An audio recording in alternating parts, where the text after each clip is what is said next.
Lee Van Cleef was born Clarence Leroy Van Cleef Jr. on January 9, 1925, in Somerville, New Jersey, and came from modest beginnings that gave little hint of the iconic screen presence he would one day command.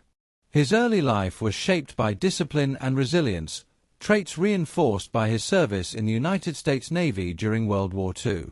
That experience instilled in him a stoic toughness and emotional restraint that later translated powerfully to the screen. After the war, Van Cleef drifted toward acting almost by chance. His angular face, sharp cheekbones, piercing eyes, and lean frame did not match the traditional Hollywood leading man image of the 1950s, but instead became his greatest strength. Hollywood quickly recognized that he could embody menace, mystery, and moral ambiguity better than almost anyone else.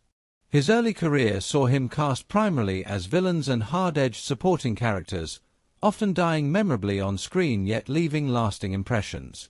One of his first notable roles came in High Noon in 1952, where his silent, watchful presence as a ruthless outlaw set the tone for much of his early work.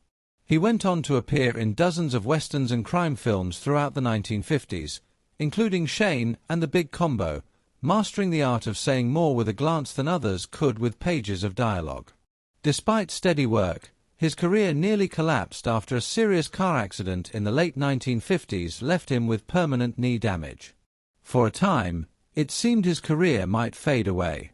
That changed in the mid-1960s when Italian director Sergio Leone cast him in for a few dollars more as Colonel Douglas Mortimer. The role transformed Van Cleef into an international star, revealing a depth and elegance previously unseen. He followed this with his unforgettable portrayal of Angel Eyes in The Good, the Bad, and the Ugly, delivering one of the most chilling villain performances in cinema history. Calm, methodical, and utterly remorseless, Angel Eyes cemented Van Cleef's place among the great screen antagonists.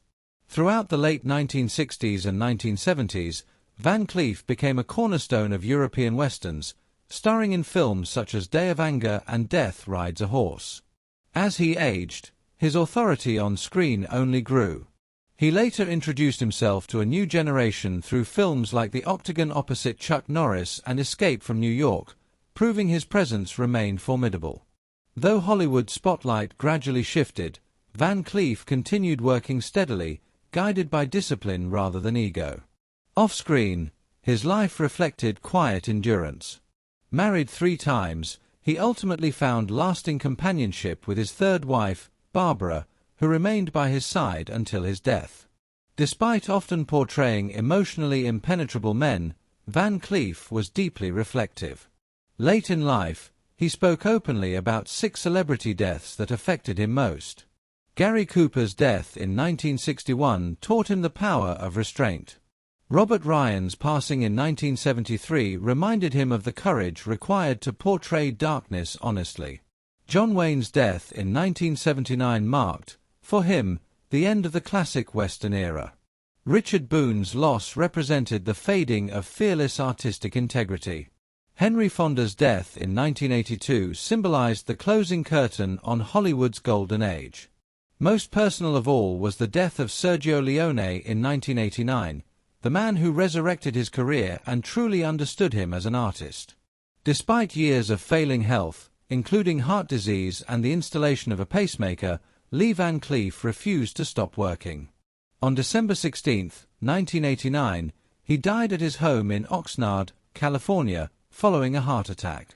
He was laid to rest at Forest Lawn Memorial Park beneath an epitaph that perfectly captured his legacy, Best of the Bad. It remains a fitting tribute to an actor who transformed villains into legends and proved that true screen presence never fades, it endures.